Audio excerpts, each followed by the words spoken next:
Hello everyone, welcome back to this channel. In this video, I will show you the easy and clear steps on how to delete profile photo in Firefox browser Windows 10.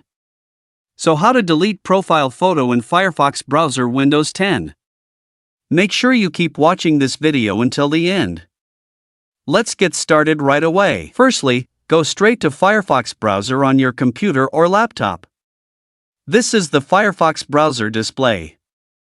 Next, move the cursor to the right of the screen. There are lots of menu options here. Next, tap the account icon here. And a scrolling menu will appear like this. And tap the account menu here. Now here you are in the account menu. In the account profile section, tap Add here. And it will appear like this. Tap Remove Photo to delete it. Now you can see here that the profile photo is no longer there or has been successfully deleted. So that's it, tutorial how to delete profile photo in Firefox browser Windows 10. Thank you for watching.